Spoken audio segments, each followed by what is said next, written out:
तो एक सूटकेस कहूँ या फिर ब्रीफकेस कहूँ या एक बॉक्स कहूँ, एक बॉक्स है मेरे पास और जिसके ऊपर लिखा हुआ है एशिया बुक ऑफ रिकॉर्ड। इसको थोड़ा साइड में रख दीजिए।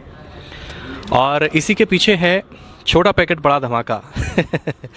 एक आदमी को अपनी पहचान बनाने के लिए लगभग उम्र के बहुत सारे पड़ाव से गुजरना पड़ता है, लेकिन आज फेस ऑफ हरियाणा के इस चैनल पे एक ऐसा फेस आप लोगों को दिखाने का प्रयास कर रहा हूं जिसने उम्र की शुरुआत में ही अपनी पहचान वर्ल्ड लेवल पर कायम कर दी है। आप सभी जानते हैं फेस ऑफ हरियाणा पे हरियाणा के उन चेहरों का हम लोग इंटरव्यू लेते हैं, उन लोगों को दिखाने का प्रयास करते हैं जिनके लिए लोग पूछे ना किसका हरियाणा, तो हम कह देते हैं हरियाणा मतलब ये या ये इनका हरियाणा।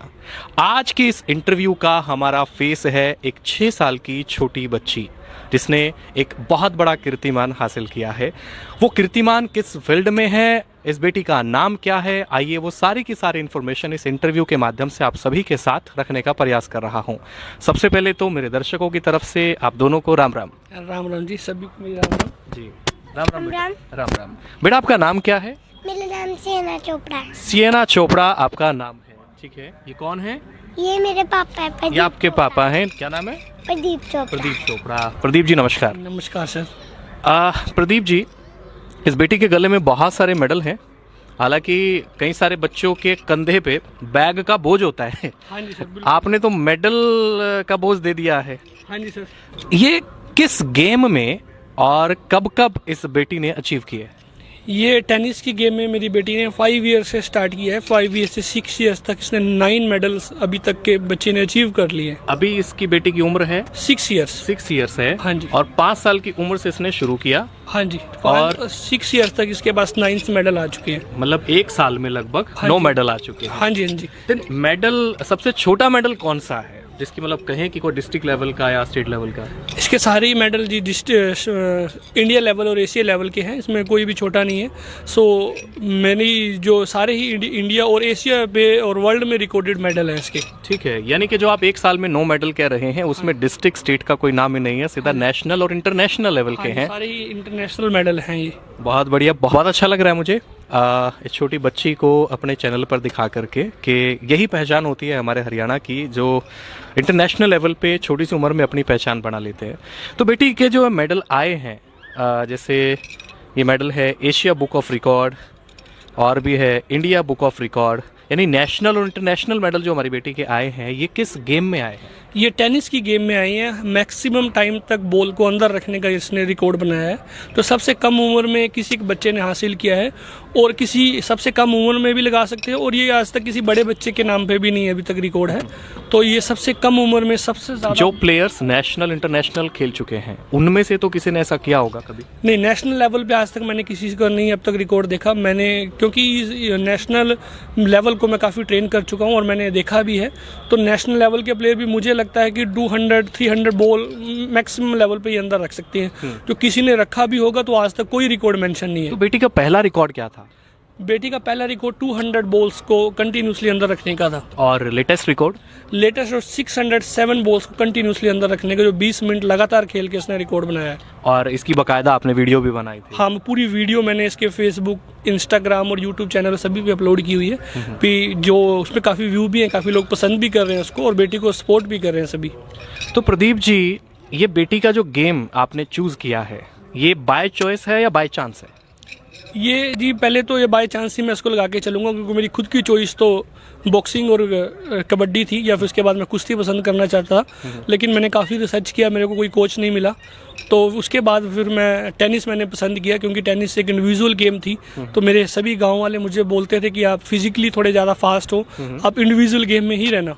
तो फिर मैंने टेनिस खेलना पसंद किया और उसके बाद मैंने अपनी बेटी की रुचि भी टेनिस में डे बाय डे उसकी खुद की रुचि बनाई। इसमें मेरी कोई प्रेशराइज नहीं है, ये खुद की ही इसकी रुचि है कि मुझे ज़्यादा से ज़्यादा अच्छा खेलना है और सबसे अच्छा खेलना है। यही मेरा, समझ लो मैं लक्की हूँ कि बेटी की रुचि मेरे से भी ज़्यादा इस गेम में है। बेटा, टेनिस में खेलने में ही आपको अच्छा लगता है टेनिस? हाँ जी। इसके अलावा कौन सा गेम अच्छा लगता है? मेरे को उसके अलावा पढ़ाई अच्छी लगती है। पढ़ाई और टेनिस, दो ही चीजें अच्छी लगती है। हाँ। ऐसा तो नहीं है पापा ने आपको धक्के से कहा हो कि बेटा नहीं यही खेलना है, यही खेलना है? नहीं। आप अपनी मर्जी से खेलते हैं?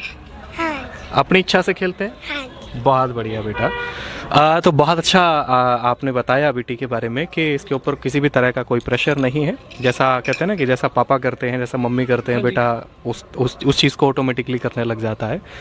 ऐसे जुड़ी हुई कुछ चीज़ें जानते हैं आप? क्या जानते हैं? दूध दही का खाना ये है मेरा हरियाणा। दूध दही का खाना ये मेरा हरियाणा। बहुत बढ़िया बेटा। तो सीना बेटा, आपकी डाइट क्या है? आप क्या खाते हो सारा दिन भर में क्या क्या खाते हो, क्या क्या छोड़ते हो? मैं सब कुछ फिनिश करती हूँ, अपना मक्खन, रोटी, दूध।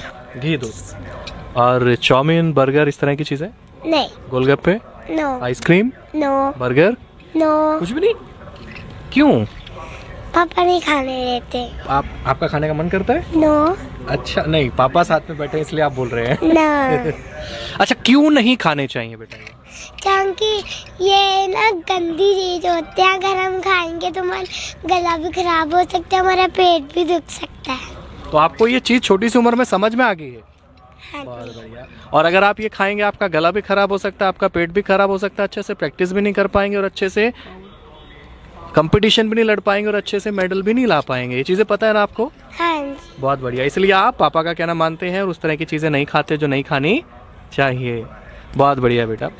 देखिए, वैसे तो किसी भी प्रकार का कोई स्कूल नहीं है, कोई कॉलेज नहीं है, कोई यूनिवर्सिटी नहीं है जो हमें ये सिखाए कि बच्चे पढ़ने कैसे। हाँ जी सर, बिल्कुल। लेकिन आपका जो फील्ड है, जैसे आप इंटरनेशनल लेवल के एक खिलाड़ी रहे हैं, फिर आपने एक स्पोर्ट्स एकेडमी शुरू किया है और फिर उसी फील्ड में अपनी बेटी को आप तैयार कर रहे हैं। फिजिकली तो लगभग बहुत सारे लोग होते हैं जो तैयार कर लेते हैं, मेंटल लेवल पे तैयार करना एक बहुत बड़ा टास्क होता है। और सही बताऊं तो हमारा कोई कोच ही नहीं है इसमें कि मेंटल लेवल पे बच्चों को कैसे तैयार करें। अभी ग्रेजुएशन के बाद ही हमारी शादी हो जाती है, 22-23 साल की उम्र में हम लोग पापा हो जाते हैं। हमने पढ़ा ग्रेजुएशन में कुछ और है, रिजल्ट में बच्चों को पालना आ जाता है। बिल्कुल सर। जैसे थोड़ी देर पहले बेटी से मैंने पूछा कि आप खाने में क्या क्या खाते हैं, वो बोले कि अच्छी अच्छी चीज़ें खाती हूँ, बाहर की चीज़ें नहीं खाती हूँ। ये बच्चे को कन्विंस करना एक बहुत बड़ा टास्क है।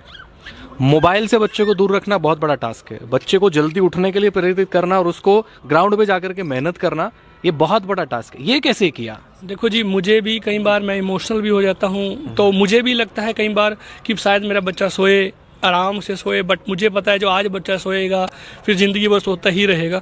तो इसलिए मैं इन सभी चीज़ों को उठ के जब इसको मैं उठाता हूँ, कई बार सोते सोते मुझे इसको सॉक्स लानी पड़ती है, सोते सोते मुझे इसको शूज़ लाने पड़ते हैं। मैं इन सभी प्रोसेस से गुजर रहा हूँ। तो डाइट का ये है कि हम बच्चे को चीज़ें बिल्कुल भी देखने ही नहीं देते, तो बच्चा खाएगा कैसे? हम खुद भी नहीं खाते। हमने इसकी चाय बिल्कुल बंद कर रखी है, चाय बिल्कुल भी हमारे घर में नहीं, चीनी हमारे घर पे नहीं है। हमने ये सब चीज़ों का त्याग किया हुआ है। हमें भी लगता है कि चलो मीठा ज़्यादा खा लें, इन्हीं सब। और मेन मेरा है कि मैं बच्चों को बादाम दे रहा हूँ, बच्चे को अच्छी डाइट दे रहा हूँ, दूध दही का खाना खिला रहा हूँ। हर चीज़ को फोकस करके ही बच्चे का आगे निकलेगा। टीवी नहीं बच्चे को देखने देता, क्योंकि मैंने इसको बता रखा है, बेटा जो आपको टीवी में आना है तो आपको टीवी देखना नहीं है। और बच्चा इस बात को फॉलो भी कर रहा है। ये बोलते हैं मुझे टीवी में आना है, मैं कभी नहीं टीवी देखूंगी। तो आपने सीधे तौर पे ये बताया कि अगर बच्चे से कुछ छुड़वाना है तो सबसे पहले माता पिता को छोड़ना पड़ेगा। हाँ जी, सबसे पहले तो हमें ही बलिदान करना पड़ेगा। ये नहीं है कि हम खाएं या बच्चा भी उस चीज़ को छोड़ देगा, ये पॉसिबिलिटी नहीं है। तो जैसा जैसा पिता करेगा वैसा वैसा बच्चा करेगा, लेकिन जैसा जैसा पिता कहेगा वैसा वैसा बच्चा नहीं करेगा। नहीं, पहले हमें खुद करना पड़ेगा। तो जब हम खुद करेंगे तो बच्चा नेचुरल ही उसको करने लग जाएगा। हाँ, बहुत अच्छा ऑब्जर्वर होता है और उसी को बच्चा फॉलो करता है। कई बार मैं बोल देता हूँ बेटा सो जाओ, तो मैं मोबाइल में लगा रहता हूँ। हाँ। तो मैंने एक सोचा है कि यार मैं अपने इंटरेस्ट के लिए कुछ भी करने के लिए रेडी हूँ, लेकिन मैंने बच्चों को मैं देख नहीं रहा। तो मुझे कुछ भी अचीव करना है तो मुझे सब कुछ देखना, अपने बच्चों के हिसाब से ही चलना पड़ेगा। तो मैं इमीडिएटली, जब मेरी बेटी बोलती है पापा आप तो फ़ोन चला रहे हो, मैं कैसे सोऊं, तो मुझे लगता है कि जो मुझे इसको सुलाना है, मुझे अपना सारा काम इमीडिएटली छोड़ना पड़ेगा। मेरे क्वेश्चन का आंसर ये है। हाँ जी। जो मैं पूछना चाह रहा था कि फिजिकली तो आप तो बादाम खिला देते हैं, घी दूध खिला देते हैं, बाहर की चीजें खत्म कर देते हैं, अब उस चीज के लिए बच्चों को तैयार करना, हाँ जी, उसका सबसे बड़ा आपने सॉल्यूशन दिया कि जैसा जैसा माता पिता करेंगे वैसा वैसा बच्चा करेगा। लेकिन माता पिता कहते हैं, करते नहीं है खुद, तो बच्चा नहीं करेगा। तो ये बहुत अच्छी ट्रिक आपने बताई। सबसे मेन कॉमन बात ये कि हम अपने रिलैक्सेशन के लिए मोबाइल भी हाथ में देंगे और अपने रिलैक्सेशन के लिए बोलेंगे बेटा जाओ, बेटी जाओ, आप थोड़ी देर टीवी देख लो।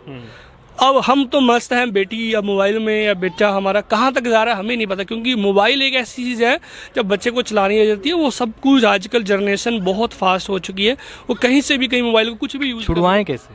आपको खुद छोड़ना पड़ेगा। उसके लिए पहले आप खुद बलिदान करो। आप एक ही ट्रिक, एक ही फॉर्मूला। हाँ जी, आप बलिदान करो, अपने बच्चों को टाइम दो, जब आप नहीं चलाओगे तो बच्चा भी नहीं चलाएगा। जी, बहुत बहुत अच्छा प्रदीप जी। प्रदीप जी, थोड़ा सा आप बैकग्राउंड के बारे में बताना चाहेंगे कि आप रहने वाले कहाँ के हैं, वर्तमान में आप कहाँ रहते हैं और क्या करते हैं? हाँ जी, मैं गोरगढ़ का निवासी हूँ, जो इंद्री के पास है। मेरा डिस्ट्रिक्ट करनाल है। अभी एट प्रेजेंट मैं लुधियाना और पंजाब में रहता हूँ। वहाँ पे मेरी एकेडमी है, वहाँ पे मैं एकेडमी रन करता हूँ। एकेडमी किस चीज़ की? मेरी टेनिस की एकेडमी है, unique tennis academy. Unique tennis academy से आप वहाँ एकेडमी रन करते हैं? हाँ जी, हाँ जी। ठीक है, तो वो कब से शुरू किया आपने वहाँ पे? मैं लास्ट के 17 ईयर से वहीं पे हूँ, पंजाब में। पंजाब में है आप? हाँ जी, 17 साल। हाँ जी, हाँ जी। आप भी कोई मेडल, गोल्ड मेडल या फिर national level, international level tennis अगर आपने कभी खेला हो, मतलब खेला है आपने भी, बाकायदा आप कोच हैं वहाँ पे सिखाने वाले, तो आपकी क्या अचीवमेंट्स रही हैं? मेरी नेशनल लेवल पे अचीवमेंट रही है जी। मैं नेशनल लेवल तक खेला हूँ। वो किससे ज़्यादा मैं अचीव नहीं कर पाया, तो उसको टाइम का लगा लो या फैमिली की बैकग्राउंड की वजह से लगा लो। तो फिर मेरे पास थोड़ा समझ लो जिम्मेवारियाँ भी थी, तो मैं उसके बाद उनको निभाने में निकल पड़ा। फिर मेरे ये जो सोच थी कि जो मैं नहीं कुछ कर पाया तो मेरी बेटी करेगी, तो वो सब चीज़ें मैं अपनी बेटी को उसकी खुशी से ही करवा रहा हूँ। और इसमें प्लस पॉइंट ये है कि आपको पता चल गया है कि असफलता के रास्ते कौन कौन से हैं, तो वो पहले ही बता करके चीज़ों को ठीक ढंग से कराने की आप कोशिश करेंगे, हाँ जी, हाँ जी। ताकि असफलता के चांसेस कम हो जाएं और सीधा हाँ जी, काम हो क्योंकि जाए। असफलता का सबसे पहला रास्ता तो मोबाइल ही है।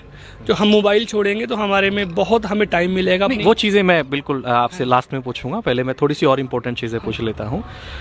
जैसे आप नेशनल लेवल तक खेल के आए, कुछ फैमिली प्रॉब्लम्स की वजह से आपको वो चीज़ें छोड़नी पड़ी, फिर आप वही सपना अपनी बेटी के अंदर देखते हैं और आपने उसकी पूरी तैयारी कर ली है।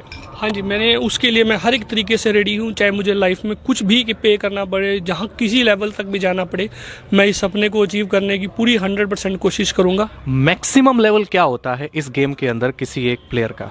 मैक्सिमम लेवल होता है प्लेयर्स का ओलंपिक्स में खेलना है। हमारे यहाँ ग्रैंड स्लैम होते हैं, 4 ग्रैंड स्लैम, उनमें बच्चे को पार्टिसिपेशन कराना। और अगर बच्चा वहाँ पे खेल लेता है और अच्छा मेडल ले आता है तो जिंदगी कैसी होती है? देखो जी, जो ये हमारे ग्रैंड स्लैम में बच्चा, तो मैक्सिमम लेवल पे जब बच्चा पहुँच जाता है, हाँ जी, तो उसके बाद की ज़िंदगी कैसी होती है? देखो जी, जब मैक्सिमम लेवल पे बंदा पहुंच गया तो उसके लिए हार्ड वर्क हमारा काफ़ी मायने रखता है, हमारा पेशेंस।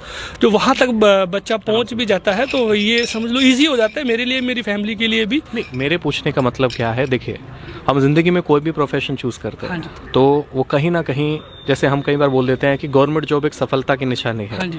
तो आप क्या सोचते हैं अपनी बेटी के बारे में कि गवर्नमेंट जॉब मिल जाए या फिर कुछ और बेहतर आपने डिज़ाइन किया है? नहीं, मैं जॉब की तरफ बिल्कुल भी नहीं जाना चाहता, ना मैंने खुद भी, मेरी कोई चॉइस नहीं थी जॉब करने की, क्योंकि मैं अपना टैलेंट किसी के काम में नहीं लगाना चाहता, और ना ही मैं चाहता हूं कि मेरी बेटी के जो टैलेंट है या कोई भी अपना टैलेंट दूसरों के लिए कम से कम लगाएं, अपना खुद की डेवलपमेंट करें, खुद का कोई काम शुरू करें।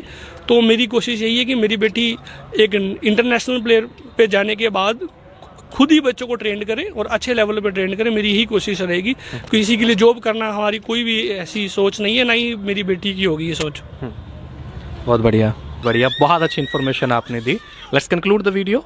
हाँ जी सर। वीडियो कंक्लूड कर देते हैं। दोस्तों, ये है 6 साल की एक बच्ची जिसने अपना कीर्तिमान हासिल किया है और अपनी पहचान दर्ज की है अंतर्राष्ट्रीय लेवल पे। साथ ही इनके पिता प्रदीप चोपड़ा, जो गोरगढ़ इंद्री के पास जिला करनाल के अंदर वहाँ के रहने वाले हैं, जो पिछले 17 सालों से लुधियाना में हैं और अभी यूनिक टेनिस एकेडमी के नाम से वहाँ पे एकेडमी चलाते हैं, जहाँ लगभग कितने बच्चे होंगे? अभी मेरे पास 100 के बच्चे के 100 आसपास अराउंड वहाँ प्लेयर्स वहाँ पर हैं। 100 से ज़्यादा प्लेयर्स वहाँ पर हैं। और अगर आप लुधियाना के आसपास हैं और टेनिस भी अगर आप सीखना चाहते हैं तो वो एक बहुत अच्छी एकेडमी है, क्योंकि उदाहरण आपके सामने है सियना चोपड़ा, जो छोटी सी उम्र में ही एक बड़ा कीर्तिमान हासिल कर चुकी है। तो मुझे लगता है कि वो एकेडमी आपके बच्चे के लिए बहुत अच्छी होगी। अगर कोई बच्चा देख रहा है तो आप लोगों के लिए बहुत अच्छी होगी, तो ज़रूर वहाँ पे विज़िट करें। और अगर आपका ये गेम है, अगर आप चाहते हैं कि टेनिस में ही आप आगे कुछ करना चाहते हैं, तो बहुत अच्छा ऑप्शन है लुधियाना में अगर आप रह रहे हैं तो।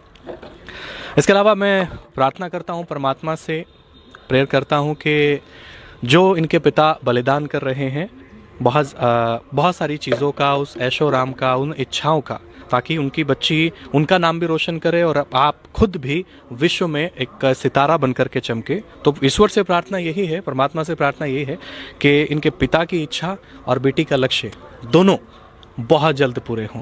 तो इस वीडियो को देखने वाले सभी दर्शकों का बहुत बहुत धन्यवाद। अगर आपको ये चीज़ें अच्छी लगी तो इस वीडियो को लाइक करें, शेयर करें, और अगर आपका कोई सुझाव है तो कमेंट बॉक्स आप लोगों के लिए ओपन है। बहुत बहुत धन्यवाद। Thank you so much.